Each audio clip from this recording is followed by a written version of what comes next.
Bapak Ibu Saudara-saudari terkasih, salam dalam kerahiman Tuhan.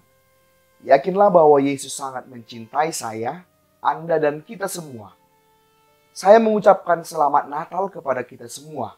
Semoga kelahiran Yesus sungguh menyadarkan kita akan berharganya diri kita di hadapan Allah, dan kemudian kita pun menghargai kehidupan sesama kita dari berbagai golongan suku dan agama. Bapak Ibu Saudara-saudari terkasih, sebenarnya saya berencana untuk membuat beberapa video katekese yang saya rasa sangat penting terutama dalam menyambut Natal. Tapi apa mau dikata, ternyata perayaan Natal bagaimanapun adalah momen yang sudah wajib merupakan hari-hari sibuk bagi kami, di mana kami harus bergulat dengan berbagai ujian akhir semester dan juga pelayanan seputar Natal. Karena itu saya memang tidak sempat untuk membuat video-video yang sudah saya rencanakan itu. Mudah-mudahan di hari yang akan datang, kita bisa lebih mengatur waktu untuk lebih produktif dan lebih berbuah. Bapak Ibu Saudara-saudari terkasih, dalam video ini saya akan mengajak kita mengetahui satu hal yang sebenarnya sangat istimewa dalam gereja kita, namun seperti biasa sering tidak kita sadari. Hal ini terkait dengan perayaan Natal. Nah, Bapak Ibu Saudara-saudari terkasih, dalam kisah kelahiran Yesus dikatakan bahwa Yesus menjadi bayi yang dibungkus dalam kain lampin. Dan ini merupakan salah satu tanda bagi para gembala yang mendapatkan pesan dari para malaikat untuk pergi melihat Yesus. Dan sekarang kita bisa lihat misalnya dalam dekorasi Natal, terutama di kandang Natal maupun di palungan Natal, Yesus biasanya akan dipasangkan dengan kain lampin yang membungkusnya. Nah, Bapak Ibu Saudara-saudari terkasih, ternyata kain lampin ini masih ada sampai sekarang. Dan ternyata juga itu ada di seluruh gereja Katolik di seluruh dunia.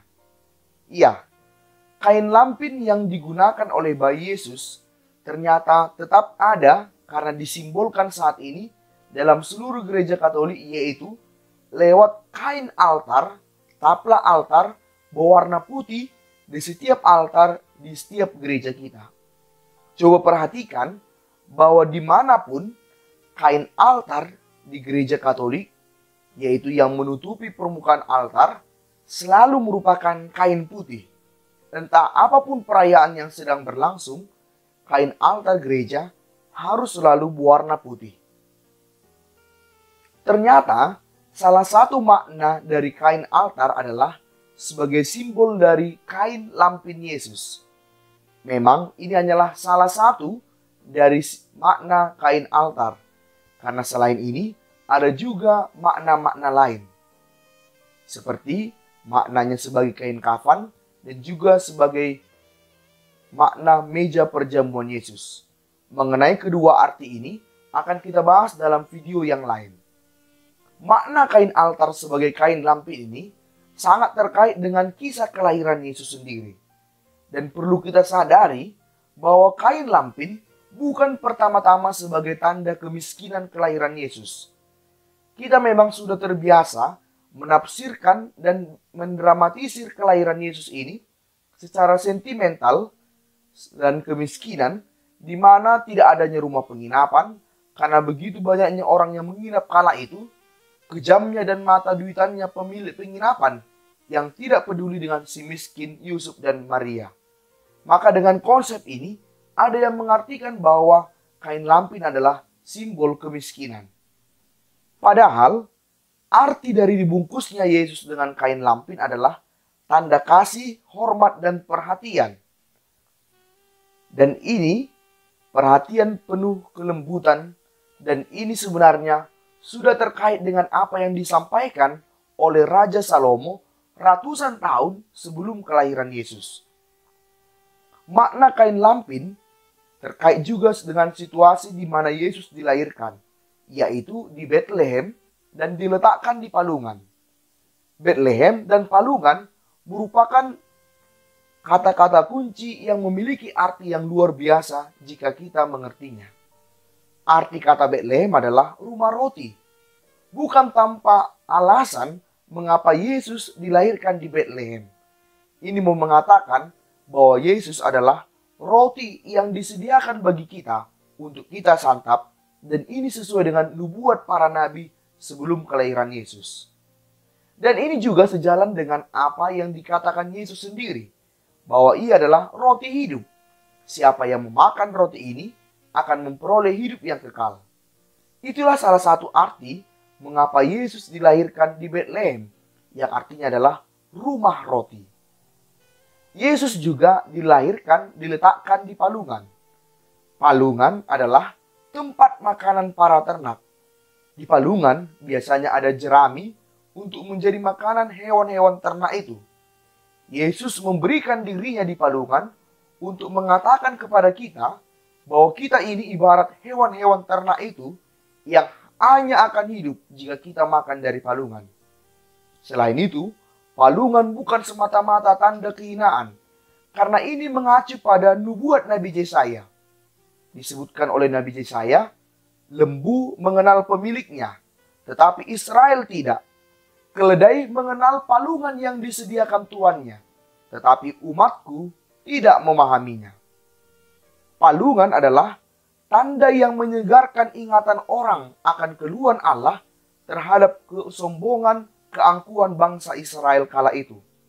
Namun keangkuhan itu kini sudah hancur di saat para gembala itu menerima kabar gembira tentang kelahiran Yesus, dan para gembala itu cepat-cepat mencari dan menemukan Yesus, bayi itu di palungan, lalu memuji-muji Allah sewaktu menemukannya.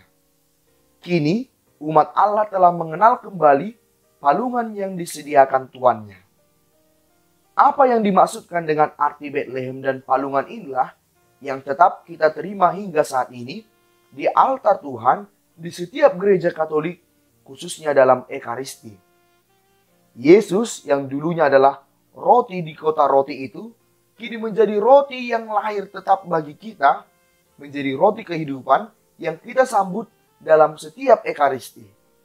Dia yang dulu menjadi makanan disediakan bagi para hewan ternak di palungan, kini tetap hadir di altar di setiap gereja Katolik, menjadi makanan kehidupan bagi kita umat Allah hingga saat ini. Karena itulah mengapa kain altar dalam gereja Katolik selalu harus berwarna kain putih, yang salah satunya adalah simbol dari kain lampin, untuk mengingatkan kita akan makna-makna yang baru disampaikan tadi. Sayangnya Bapak Ibu Saudara-saudari terkasih, saya menemukan bahwa banyak umat kita belum menyadari hal ini. Rasanya masih hanya sedikit umat yang tahu mengapa altar selalu dipasangkan dengan kain altar putih. Karena ketidaktahuan ini, maka jangan terkejut bahwa umat tidak terlalu ambil pusing jika kain altar di gerejanya sudah kotor, apalagi jika itu di gereja-gereja stasi. Tidak jarang kain-kain altar, termasuk di gereja-gereja stasi, tidak dijaga kebersihannya. Dia dipasang sepanjang tahun tanpa pernah ditutup dengan kain atau plastik penutup debu, meskipun altar tidak sedang dipakai dalam beberapa hari. Alhasil, kain altar bertumpuk debu, dikotori dengan lelehan lilin, dan paling parah, sebagaimana pernah saya temukan, kain altar itu sudah dikotori dengan kotoran burung yang masuk ke dalam gereja. Jika hal ini terjadi, itu berarti bahwa kain lampin bayi Yesus kita yang disimbolkan dengan kain altar sebenarnya sudah dikotori. Padahal makna kain lampin adalah simbol dari kehormatan. Dengan putihnya kain lampin, kita menghormati Yesus yang suci dan bersih. Terkait dengan ketidaktahuan ini, kita menemukan di beberapa tempat, apalagi jika mengadakan misa di dalam rumah-rumah umat, banyak umat yang tidak tahu makna kain altar itu sebagai simbol kain lampin Yesus, dengan gampang kemudian membuat kain altar dengan kain yang bukan berwarna putih. Misalnya, membuat kain altar dengan kain yang dianggap mahal atau kain tradisional.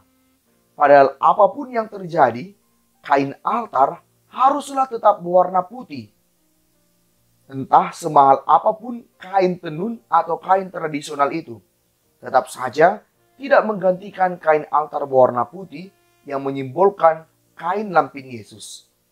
Saya menduga bahwa jika hal ini terjadi di misa-misa di rumah umat, besar kemungkinan itu karena ketidaktahuan bahwa apa yang dimaksudkan dilambangkan dengan kain altar adalah salah satunya adalah simbol dari kain lampin Yesus. Karena itu, bagi kita yang menonton video ini, baiklah kita sejak sekarang menghormati kain lampin Yesus yang disimbolkan dalam kain altar. Semoga setiap kali kita melihat kain altar di gereja, kita segera diingatkan untuk mengenang kain lampin Yesus. Dan karena itu, kita perlu untuk mengusahakan agar kain altar yang ada di sekitar kita tetap terjaga kebersihannya. Kita bisa memberitahukan artinya kepada saudara-saudara, khususnya kepada para pengurus gereja, makna kain altar, dan bahkan jika memungkinkan, kita memberikan diri untuk setia mencuci kain altar itu. Dan terlebih lagi, mengusahakan kain atau plastik penutup kain altar jika sedang tidak dipakai. Dengan demikian, kebersihan kain altar tetap bisa dijaga. Juga, kita perlu mengusahakan dan mengingatkan bahwa di setiap perayaan misa, hendaknya kita mengusahakan bahwa kain altar haruslah berwarna putih. Itulah salah satu makna kain altar berwarna putih, yang adalah suatu keharusan dalam liturgi gereja kita. Dan seperti yang saya sampaikan pada awal video ini, bahwa di video yang lain, saya akan menjelaskan bahwa kain altar juga punya makna lain. Demikianlah katekese kita kali ini. Semoga sungguh menghantar kita untuk mengenal bahwa Yesus sungguh mencintai kita dan memberikan dirinya menjadi makanan bagi kita dalam setiap ekaristi. Maka jangan pernah menunda-nunda dan malas untuk menerima ekaristi.